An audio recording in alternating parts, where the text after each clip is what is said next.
Welcome to the Destination Gettysburg podcast.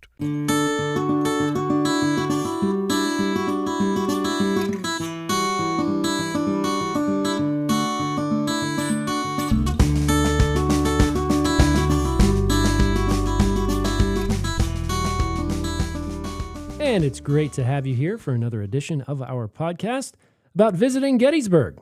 Today, I have the distinct honor of being joined by the mayor of Gettysburg, Rita Frealing. Like her hometown, she has a rich history of making a difference in the lives of others. Madam Mayor, welcome to the Destination Gettysburg podcast. Thank you for having me. It is, like I said, a pleasure to have you here. You grew up in Gettysburg. This is your backyard. Yes. For a large part of your life. What's it like coming back and being here, doing what you're doing? It's an honor, and I'm very proud. I love Gettysburg. I went to school here for grade school. I went to St. Francis Xavier. I went to high school here. Actually, it was in St. Francis Xavier. I ran for class president, and came in second, so I was vice president. And when I was in high school, I was my sophomore class president, junior class president, and president of student council. Gave me the idea about running. Very cool. And being mayor of Gettysburg is something I always wanted to do since I was a little girl. And now here it is, full circle. Yes. And one of the other things, my aunt, who passed away from Alzheimer's, she told me for years, she goes, you should be mayor of Gettysburg. So it just happened after she passed away. I was living here and decided to run for mayor. And my friends and fellow students here have been telling me for years I should run for office. So I finally decided I'm going to take the plunge and do it. So after everything you've done, what was it like, the road to becoming mayor? Was it difficult talking to people, like reacquainting yourself with new people who have come into town? Well, what happened though, when I was running for mayor, it was the pandemic. So I couldn't go door to door. So I got my little brain together and thought, I'm going to talk to my friends. And I said, you're going to tell 10 of your friends why I should be mayor. And then they can tell 10 of their friends. And if anybody wants to meet with me, I'm a talker. I said, I will go talk with them. But I only did very little door-to-door campaigning because of the pandemic. So it was good and just getting the word out. And I'm a talker, so I was on the phone. My campaign manager was like, you're on that phone all the time. Oh, yeah. I said, I can call people for time and time and time. Now, it was, but what happened during this time, my aunt passed away from the Alzheimer's. And then after that, I decided, she passed away in October, and then I decided in March, because I was a late starter, to run for mayor. And my husband was my campaign manager. And we won the primary, and then he passed away from cancer in August. And people asked me if I was still going to run, and I said, well, I think I kind of made a commitment here. And people voted me in the primary as a Democratic candidate. And I said, I'm going to have to follow through, even though this is going to be hard. But I did it. That's persistence.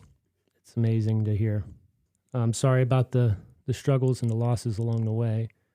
It was, because my husband, it shocked me. We were only married. We got married later in life. We had each other for 13 months. I'm an optimist, too. Yep. Look on the bright side. Clearly, you've become mayor on the merits of your experience. Yes. Law degree from Penn State University, local news and weather reporter for several years, 20 years of government service. You even worked as a park ranger here. Seasonal park ranger. Seasonal park ranger. That's a lot. And again, it's the merits of your experience that you got here. Meanwhile, it's also significant that 160 years after the Battle of Gettysburg, the stars aligned to make you our first African-American and first woman mayor. What feeling did that give you? And if you can speak for it, your family and friends that have supported you along the way? I will say this, that Gettysburg is one of the best places, and we can show people how to come together. And I had both Democrats and Republicans supporting me, because I was like, we can show the nation how it's done. That was one thing. And yes, my friends supported me, people I knew from high school. my family, and I made new friends who supported me. So, and it was just interesting. One of the days we were driving down the street and passed some conservative place, and my husband was still alive, and I had my Frealing for Mayor sign on, and they were like, "Who's running for mayor?" And I got out of the car and said, "I am," and we just talked about things that maybe I wouldn't agree with, but like, I listened to people. That was one of the things I ran on, is community safety, collaboration, and consensus, and that's how it has to be.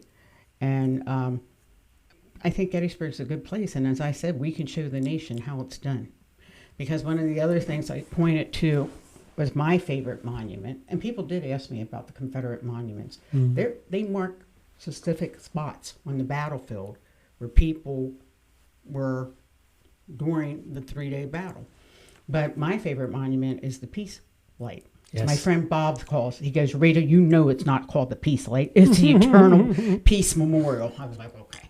But anyway, because it symbolized when it was dedicated in 1938, the coming back together of the nation, and peace eternal in a nation united. And I want people to know that it's very important, and that's what Gettysburg's about.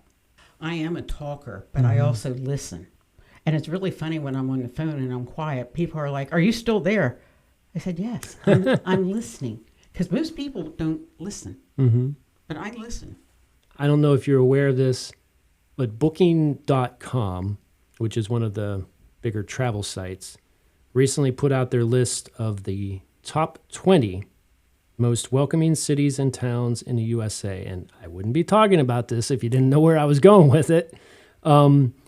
But to use the website's words, they have been awarded for consistently providing outstanding hospitality, demonstrated by over 240 million verified reviews from Booking.com travelers. And pop quiz, out of all the places to consider, who do you think was number one? Yeah. Gettysburg! Woo! That's it. Gettysburg, Pennsylvania. It doesn't surprise me. We are known as one of the most well-known small towns. They say in the nation. I say on earth or in the world. Because we're known. Anywhere I go, when I travel, or when I was in college or wherever, I was like, "I'm from Gettysburg." And they were like, "Wow." And everybody knows about it. Yes. Until you're here and planting your feet in the ground where people changed the course of our history. It's an inspiring moment when you're here to witness that.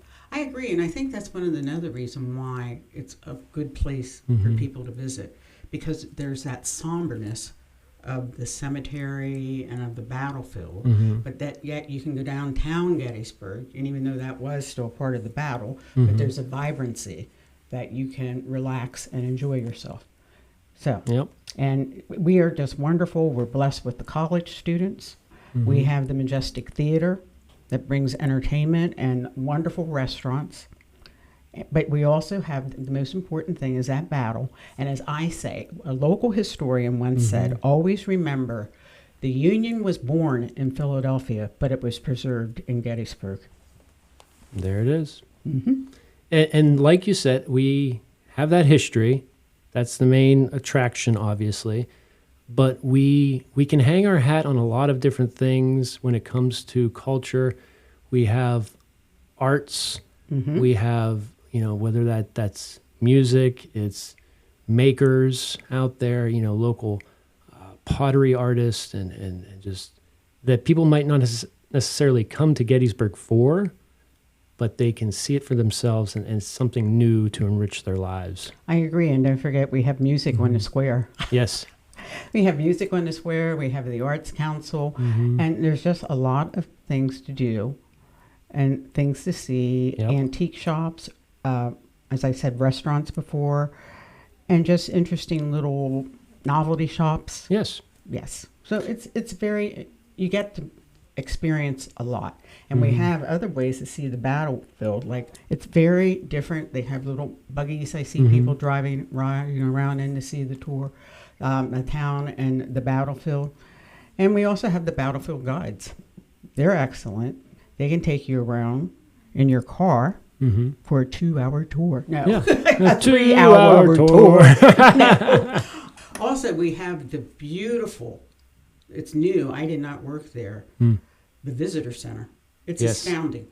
It is just absolutely gorgeous. Yes. So that's there. And there's just a lot of things to do. We have an African American museum that's at the seminary. Yes. And they just opened a new Adams County Historical Museum, Society Museum. It's called Beyond the Battle. So it talks a little bit about local life. And dare I say it, okay, I'm going outside of Gettysburg. That's fine. Go up to the apple orchards. They're gorgeous. They are, and you can take an apple tour. And Biglerville is home of Musselman's. Yes. I have to they say, get into Apple Harvest Festival and all that good stuff. Oh my gosh, I forgot about that. But I was going to say, when I was in high school, I was also an exchange student. I was in Turkey. Do you know what town they knew? Biglerville. Because of Musselman's applesauce. See that? See? That was a humbling experience for me. But anyway, yes, there's a lot of things to do around here. Adams County is very rich. Great antique stores in New Oxford. We just have a lot to offer here. Yep. So, and it's the other nice thing is we're kind of compact. We're not that big. Right. But also in Gettysburg, that's another thing. Everything's probably within walking distance if you're a walker. Yes. That's a very nice thing because you can park your car in one place and go and check all kinds of things out. It's a wonderful area. And I think another thing that makes it so welcoming, I think for the most part, our people are friendly. Yes. And one of my duties as mayor is I have oversight of the police department. I think we have a wonderful police department that keeps the town safe and the visitors safe. Well, I'm glad to hear that. It's good to hear it from you. When people come to visit us, they want to create a lasting impression that they take with them.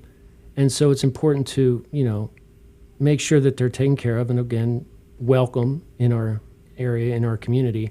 Why do you think Gettysburg was able to maintain that above average level of happiness among our restaurant, attraction, and lodging staff? Their work ethic. I think people here want to work and they're happy to have jobs. And Gettysburg is just a friendly place for the most part. I'm sure people enjoy their jobs. And I talk to a lot of them who work in restaurants. And they're happy. And I think that makes it a welcoming place along with the citizens. And I forgot to mention another attraction in Gettysburg. Our farmers market is excellent. It's every Saturday, and I think it runs through October this year. And it's just a nice place to go. And people are, I think for the most part, people are just opening and welcome to people, and they're friendly. You walk down the streets of Gettysburg, and people smile and say hello to you. Quotes from people saying that, they come here time and time again, and every time they come here, they feel like they live here. And that's not something you can say about many places, and it's really proud to have that mentality out there, that people think of us in that way. You've been no stranger to making it known that you're very supportive of visitors. Along those lines, how do you balance listening to both visitors as well as the needs of the actual residents on a regular basis as mayor of Gettysburg? Listening to their concerns. The residents, they're a viable part of the community. But I think most residents realize that our community is what it is because of the visitors, but you also have to take in the fact that the residents live here on a year-round basis, and so their concerns should be met. Yes. But I think it's also just making sure that our community stays viable. We get funding and grants from the federal government or the state government to keep us going. So there's a lot that we're doing for the community itself. I went down to visit Senator Casey to talk about money and bringing money into the community. And I think we have wonderful local representation. Representative Mao is just absolutely wonderful. And it's keeping those lines of communication open. That's very important to make sure, because they're here to represent our community. Yep. So you have to talk to them, and I try my best to do that. I'd like to get into a little segment here, if you will. Tips from the mayor. Just a couple of questions I have for you, not to put you on the spot. But if you were to think about it, what are some of your favorite things to do in Adams County? And I say Adams County because, again, Gettysburg and Adams County, there's a lot to do. No right or wrong answer. Well, let's see. I'm a shopper, so I like to shop. And there, as I said, there are great shops downtown. That some sell jewelry, some sell shoes. There's my thing. Okay. And eat. I've eaten probably at every restaurant in Gettysburg or in the local area. We have fabulous restaurants, and the food is good. And also, I just like to go out and walk the battlefield and look at the monuments and drive, as I call it. Everybody calls it Upper Adams. I call it Up County. I like to go up county and just meet with people and talk with them. I lived in Upper Adams for about 15 years. Okay. Yeah. So there's just a lot of things, good things to do. Of course, the battlefield. Restaurants. I'm going to keep saying that. I'm an eater. Well, And also, if you're in Gettysburg, my office is at 59 East High Street. Call me or stop by. My hours vary. But something's interesting about where Borough Hall is now. It was originally the county prison, and then it was the county library. That's where I got my first library card. Wow. So I think is that when I walk in there. But there's a lot of, we have a beautiful library, and there's just a lot of good things. As I said, the farmer's market. And also we have a children's museum. yes. That is like 1863. it's like a Please Touch museum. It's beautiful. For It's beautiful. children. See, you know about that. Yes. The children go in. We have the Wills House, and also Gettysburg. It's starting to get together. Was the home for a while of Thaddeus Stevens. Yes. Yes, who was a local lawyer. The 13th Amendment, which I find very interesting. His picture hangs outside of my office. I wouldn't be in my office if it wasn't for him. Of course, we have that new statue in town of him, but he is, to this day, is not talked about as much, obviously, as Lincoln would be. But he was such an integral part in all of that history, and it's just so important to shine a light on him. Yeah, so the Thaddeus Stevens statue was dedicated last year, and it's in front of our courthouse. Yes, and every time I come up Middle Street, and I see new people out there like taking their pictures, taking their selfies with it, and everything, and it's like, wow, that's a nice statue to add to our community. Yes, it is. Yeah. Now, when you're shopping, because you're a big shopper, and you're going to the farm market, pop quiz, what's the first thing you put in your basket? If they have it, corn on the cob or vegetables. There you go. I picked up some corn on the cob last night. I love corn on the cob. Yep. It's nice when you have the ability to they have the price there to take it off of their shelf, and then they have the price, which obviously is less expensive, to go pick it yourself. And that's fun in itself. So you definitely want to do that when you have the chance. But it's nice to be able to pick your own corn and take it on home. Yeah, because we do have a lot of fruit in the area, but veggies are always important too. Yes. Especially that sweet corn on the cob. Yes. With lots of butter and salt and pepper. Yeah, exactly. Do you cook it with? Do you boil it? Spoiler alert. Wet it, throw it in your microwave with the husk on, and do it for 6 minutes. I've heard and you that. Just pour it off. I've heard that. Then or pull off the husk. Okay. And put it in a plastic bag with water and throw it in your microwave. Okay. Yeah, historically, I've always put it in the pot with some sugar in the water. But yeah, that's a nice way to do it there. I'm going to have to try that. Keep the husk on. That's the important thing to remember, obviously. Well, you have to take what I call the hair off or whatever it is. Yeah, because otherwise that'll get it is silk. cooked into it. Right. Yep. So what are your hopes for the future of Gettysburg? My hopes is that the town will continue to be vibrant, and also that visitors will continue to come. And I know it's very difficult, and dare I say it, I think we need more affordable housing. Fair. More diversity, but it is growing diverse-wise. Good representation from our elected officials, and fairness. and continued good representation from our police department and making sure that they have what they need to do their jobs. And again, to your earlier comments, I'm glad we're in a good place with that right now. We just added 2 new police positions. Wonderful. Borough Council just, so we have 2 new officers coming on. And if anybody that's out there is looking for work, we may be having more officers added, so contact us. Yep. That's always a nice thing when you can visit somewhere and you have no qualms about just wandering about, doing your thing, nice, safe town. Just an overall good place to be. Thank you. I'm proud of Gettysburg. And you should be. And we're proud to have you as mayor. Thank you. Thank you so much for joining us today. You're welcome. Thank you, Rick. You got it. Thank you for listening to the Destination Gettysburg podcast. Produced and hosted by Rick Kennis, with thanks to our special guest. No part of this material may be reproduced without written permission. Get inspired for your visit to Adams County, Pennsylvania at destinationgettysburg.com.